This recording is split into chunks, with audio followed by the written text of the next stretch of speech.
Hello students, now we are going to see about A 10.7. That we have seen about a sexual characteristics. Now we are going to see about hormone other than sex hormones. हमारे body के अंदर इतने सारे hormone secrete होते हैं जो कहीं ना कुछ हमारे डेवलपमेंट के लिए ग्रोथ के लिए काम करते हैं.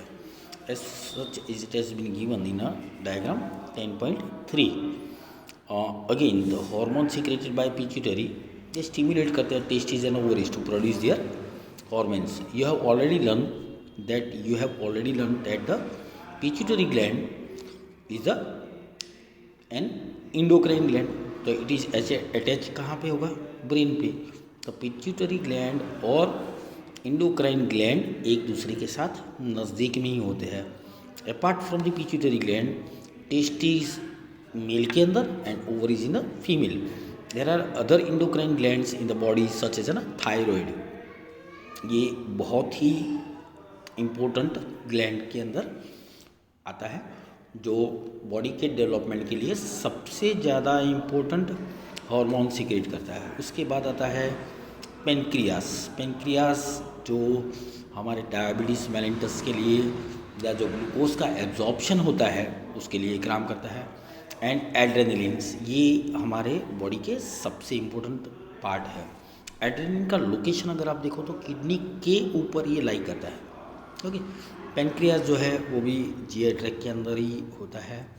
उसके अलावा मेल के अंदर टेस्टिस होते हैं जबकि फीमेल के अंदर ओवरी. थायराइड ग्लैंड जो होता है गले के पास होता है. यहाँ पे आप हायर स्टडीज़ में जब करोगे then you are able to see that there are total 2 type of the thyroid gland. एक थायराइड और एक दूसरा होता है पैराथायराइड.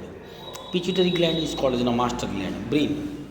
तो सबसे इम्पोर्टेंट जो काम करता है आपकी मेमोरी यानी याद शक्ति जो होती है वो, और उसके अलावा बॉडी के दूसरे जो कामकाज होते हैं वो सारा हैंडलिंग पिट्यूटरी ग्लैंड के थ्रू होता है.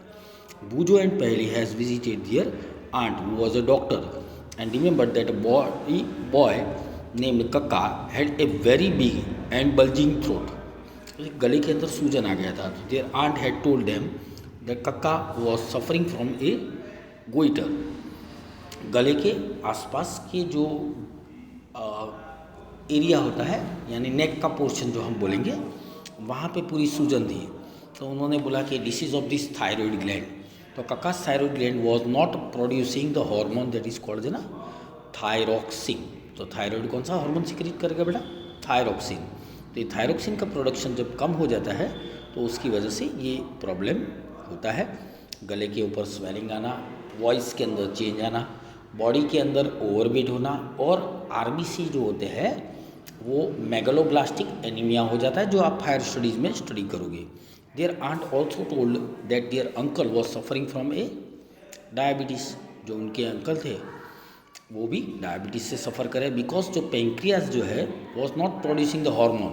तो वहाँ पे जो पेंक्रियास जो होता है वो जो हार्मोन सीक्रेट करता है उसका नाम है इंसुलिन.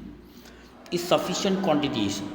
तो वो अगर कम क्वांटिटी में प्रोड्यूस हो रहा है then you have to take some tablets. अगर जीरो प्रोडक्शन कर दिया बिकॉज ऑफ वन रीज़न और another reason then you have to go for a insulin injection. आपने ये इंसुलिन वाले जो पेशेंट्स होते हैं तो शायद ओल्ड एज के बहुत सारे देखे होंगे. ये डायरेक्टली किडनी के फंक्शन को भी अफेक्ट कर देते हैं. Bujo and Paley then asked their aunt that the adrenal gland, which are also shown in the chart, hung on the wall of her clinic. The aunt told that adrenal gland secrete hormones which maintain the correct salt balance. तो हमारे body के अंदर का salt का जो balancing होता है ये हैंडल करने का काम एड्रेनलिन करता है. Correct salt balance in the blood. तो adrenaline also produce the hormones that is called as an adrenaline. It helps the body to adjust the stress when one is a very angry, embarrassed or a worried. तो ये hormone जो होते हैं वो ज़रूरत से ज़्यादा प्रोड्यूस हो जाते हैं जब हम गुस्सा होते हैं या कोई चिंता है तब ये हार्मोन्स का सिक्रीशन बढ़ जाता है. Thyroid and adrenaline secrete their hormones when they receive order from the pituitary. तो मेन ग्लैंड कौन सी होगी बेटा? पिट्यूटरी, तो पिट्यूटरी इज कॉल्ड एज ना master gland among all. Its hormones pituitary also secretes a growth hormones and which is necessary for the normal growth of a person. अब इसके बाद हम सबसे इम्पोर्टेंट पार्ट पढ़ने जा रहे हैं, that is called the role of hormones in a completing the life history of insect and frog.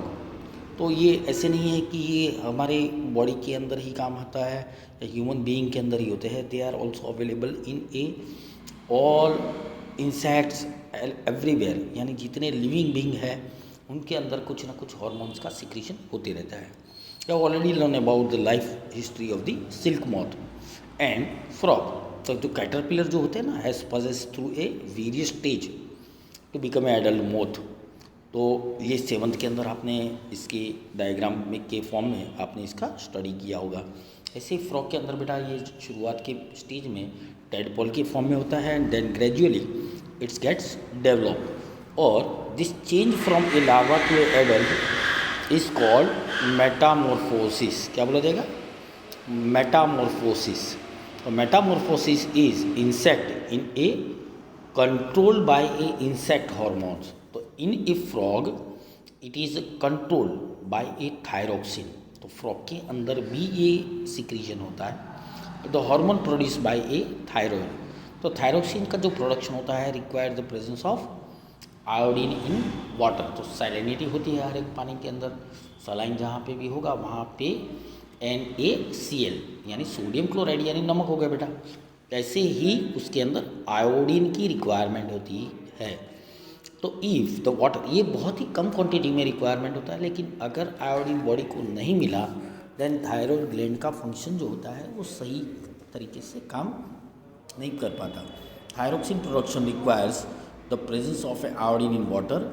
If the water in which the tadpole are growing does not contain sufficient iodine, tadpole can not becomes adult. तो बड़े नहीं हो पाते और with in A duration के अंदर तो वो अपने आप ही डेड हो जाते हैं. अपना जो ग्रोथ होना है वो अगर नहीं हो रहा तो मर जाएंगे. तो if people do not have a enough iodine in their diet what will get goiter cause by a lack of a thyroxine. तो हमारा जो ग्रोथ है उसको बहुत ही ये अफेक्ट कर देता है. मैंने आपको जैसे पहले बताया ऐसे ही RBC के मैन्युफैक्चरिंग के अंदर ये इफ़ेक्ट कर देता है. उसके बाद टॉपिक नंबर 10.9 के अंदर देखेंगे रिप्रोडक्टिव हेल्थ के बारे में. तो फिजिकल एंड मेंटल वेलबीइंग होना हर एक इंडिविजुअल की ज़रूरत होती है. Regard as an individual health to keep the body healthy. Every human being at any age need to have a balance diet. यानी आपका जो खुराक है वो सबसे इम्पोर्टेंट रोल प्ले करता है बेटा. आप जो खाना खा रहे हो उसी के हिसाब से उसके अंदर बदलाव आते हैं. The person must also observe personal hygiene and undertake adequate physical exercise. तो हमें खाने के साथ साथ हमें एडिक्वेट फिजिकल एक्सरसाइज भी करनी चाहिए. During adolescence however this becomes even a more essential as the body is growing. तो जैसे हम बड़ी होते जाते हैं तो हमारा जो डाइट रेजिमेंट है वो हेल्दी होना चाहिए. Nutritional need of the adolescence. तो न्यूट्रिशनल नीड के अंदर क्या होता है? तो एडोलसेंस एक ऐसा स्टेज है जहाँ पे आपका ग्रोथ और जो डेवलपमेंट है वो बहुत ही स्पीड में हो रहा है.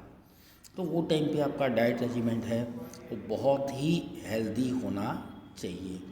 तो adolescence has to be a carefully plan.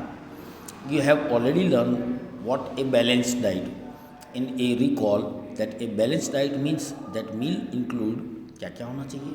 तो एक प्रोटीन, उसके बाद आता है कार्बोहाइड्रेट्स, देन आता है fats and vitamins in requisite proportion. हर एक चीज़ का अपना एक अमाउंट बॉडी में जाना चाहिए. और इंडियन मील जो है हम खाते हैं जिसमें उसमें रोटी, राइस, दाल, सब्जी, ये एक बैलेंस डाइट का फॉर्म है. Milk is a balance food in itself. तो अपने आप में ही एक बैलेंस डाइट है. ऐसे ही जो सीजनल फ्रूट्स होते हैं वो भी हमें नरिशमेंट देते हैं और sufficient amount of the vitamins provide करते हैं. For infants mother milk provide all the nourishment that they need. यानी उनको जो भी नरिशमेंट चाहिए वो उन्हें माँ के दूध के अंदर से मिल जाता है.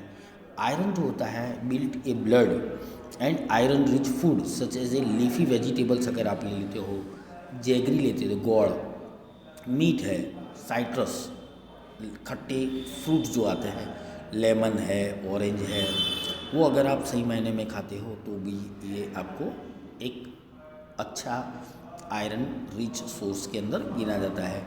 इंडियन गूसबेरी यानी आंवला जो बोलते हैं are good for a adolescence. तो आप जब डेवलप हो रहे हो तब ये सारे फ्रूट्स आपको वन वे या अनदर वे में हेल्प करते हैं।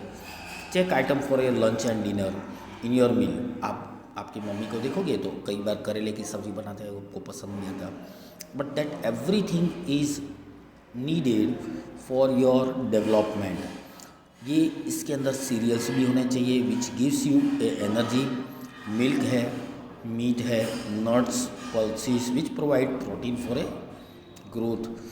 Also does it includes fats, जैसे हमने घी लगाया तो उसके अंदर से हमें फैट भी मिलेगा, and sugar that give us A energy.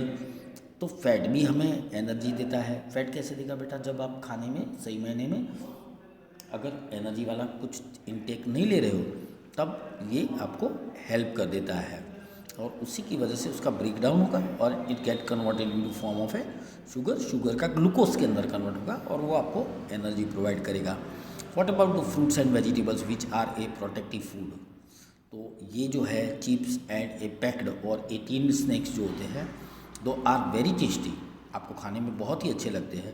Should never replace a regular meals. जैसे आप पास्ता खा लिए या कोई ऐसे जंक फूड खा रहे हो, चाइनीज़ है, मंचूरियन है, उसके अंदर आपको जो न्यूट्रिशन चाहिए वो नहीं मिलता।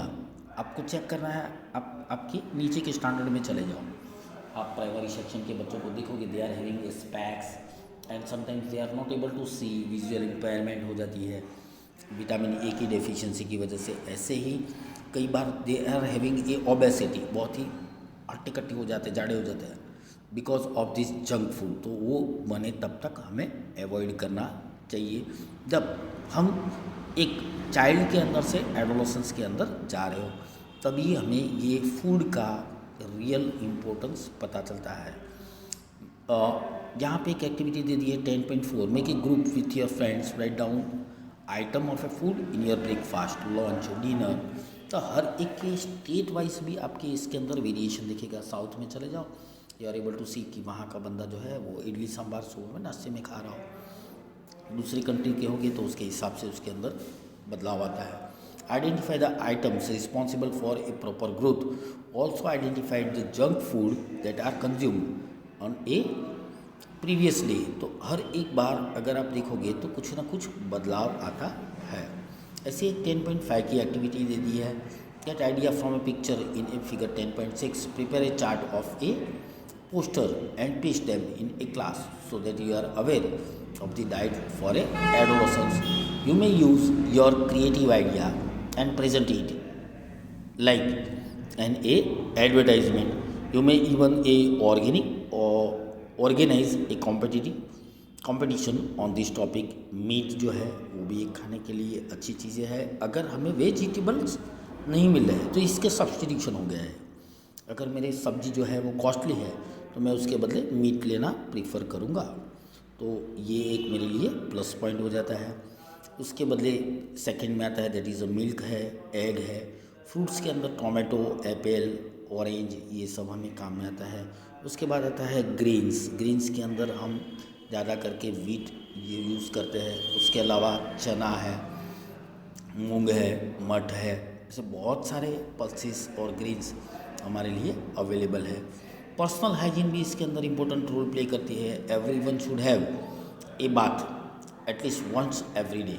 दिन में एक बार नहाने से हमारे जो पोर्स होते हैं, जहाँ से स्वेट ग्लैंड से पसीना आ रहा है, तो उसको क्लीन करके देगा। Necessary for a teenagers because increase activity of the sweat gland तो sometimes make the body smelly, तो गंदी बदबू आने की चालू हो जाएगी। All parts of the body should be washed and clean every day. If cleanliness is not a maintained, then there are a chances of catching a bacterial infection, तो bacterial infection होने के चांसेस आपको बढ़ जाते हैं। Girls should take a special care of a cleanness during a time of menstrual flow, तो वहाँ पे ब्लड जो है वो बॉडी के बाहर निकलता है, तो वो टाइम पे भी हमें हाइजीनिक रखना चाहिए। They should keep a track of their menstrual cycle, कि वो डिस्टर्ब नहीं हुआ है। Prepared for the onset of the menstruation, use sanitary napkin and clean homemade pads, change pads after every 4-5 hours as per the requirement. इसके साथ साथ physical activity जो होती है वो आपको बहुत ही हेल्पफुल होती है। Walking, playing and a fresh air keeps the body fit and healthy. All young boys and girls should take at least, आपको वॉकिंग तो करनी ही चाहिए, exercise and play outdoor games. Myth क्या है ऑटोबोस do's and don'ts, you have learned that here from a chapter 9 the scientific fact related to a human reproduction that are a many wrong notation which you should not be able to discard, and a information adolescence. For example, there are myth and it taboos regarding a bodily change that adolescents experience. Some of these are given below. Girl becomes pregnant if she looks at the boy during a menstruation, तो ये गलत है, वहम जो बोलते हैं ना वो है। The mother is responsible for the sex of the child, तो वो भी हमने पढ़ लिया। उसके बाद आता है girl should not be allowed work in the kitchen during a menstruation, ये भी गलत बात है, उसके साथ कोई लेना देना नहीं होता है। टैबूज मतलब अंधश्रद्धा का एक फॉर्म, आप इसको समझ सकते हो। You may come across A many other myth and taboos, discard them, उसको निकाल दीजिए। यहाँ पे से नो टू दी ड्रग्स, ये बहुत ही काम की चीज़ है। एडोलेसेंस इज़ अ पीरियड, तो जहाँ पे हमें नेगेटिव चीज़ों के लिए थोड़ा अट्रैक्शन हो जाता है। हम फिल्म में जो हीरो देखते हैं जो सिगरेट पी रहे हैं या कुछ गुटखा की एडवर्टाइज़ कर रहे हैं, अल्कोहल की एडवर्टाइज़ कर रहे हैं, तो हमें ये सब चीज़ों को अवॉइड करना चाहिए। कोई भी कंट्री हो उसके लिए सबसे इम्पोर्टेंट होता है दैट इज़ ए यूथ, यानी यंग जनरेशन। अगर यंग जनरेशन को ये ख़राब आदतें लग जाती है तो प्रॉब्लम होने के चांसेस होते हैं। So do not feel a confuse और a insecure if anybody suggest that you will get a relief if you take some drugs, just say no unless prescribe by the doctor. कोई भी दवाइयाँ या कोई भी चीज़, drugs का science के अंदर मीनिंग होता है मेडिसिन, बराबर है। और ड्रग्स जो होता है, जो चरस है, हशीश है, वो ड्रग्स के अंदर आते हैं जो बहुत बहुत नुकसान करते हैं। प्रिस्क्राइब जब डॉक्टर कोई दवाई करे तभी हमें लेनी चाहिए। हैप्पीज़ाडली मेडिकल के काउंटर पे से लेके दवाई नहीं लेनी चाहिए। ड्रग्स आर एडिक्टिव हो जाते हैं, कई बार हम पेन किलर ले लें तो वो लंबे टाइम तक हमें लेने की आदत हो जाती है। If you take them once you feel like a taking them again and again, they harm the body in this long run, they ruin health and our happiness. You must have heard about AIDS, acquired immunodeficiency syndrome, ये उसका full form है, which is cause by एक dangerous virus है, उसको बोला जाता है HIV, human इमिट्रो virus. This virus can pass on to a normal person from an infected person by sharing a syringe used for a injection. Drugs जब दवाई देते हैं, डॉक्टर जो इंजेक्टिंग करता है, तो वो टाइम पे ये वायरस हमारे बॉडी के अंदर एंटर हो सकता है। It can also be transmitted to an infant from the infected mother through her milk. Virus can also be transmitted through a sexual contact with a person infected with HIV. तो अगर sexual transmission हो तो भी ये हो सकता है, ये आपको नहीं करना है. Adolescent and pregnancy. You might be knowing that in our country legal age for marriage is 18 years for girls and 21 years for boys. अभी इसके अंदर भी बहुत ही बदलाव आ गया है. अभी 19 ईयर्स कर दिए गए हैं और उसके ऊपर की एज है, तभी ही वो एडोलेसेंस की एज जब पूरी होती है बेटा, तभी ही आप सही क्या है आपके लिए फ्यूचर में और गलत क्या है उसकी जानकारी ले सकते हैं. This because teenage mother are not prepared mentally as well as physically for a motherhood. Early marriage and motherhood cause health problem in the mother and the child. It is also curtails employment opportunity for the young woman and may cause mental agony, mentally disturb हो जाता है as she is not ready for responsibility of motherhood. यहाँ पे आपको नीचे जो key word दिए हैं and what you have learn, तो ये आप एक बार लिख देंगे। It is really going to help you out. ये जो की वर्ड्स होते हैं बेटा वो आपके डेफिनेशंस के फॉर्म में होते हैं, तो इसको एक बार आप रिपीट कर दीजिए। एक्सरसाइज यहाँ पे बैक में दिया है, please try to sort it out by your own. Hope you have enjoy this session. Thank you very much for being with us. Thank you.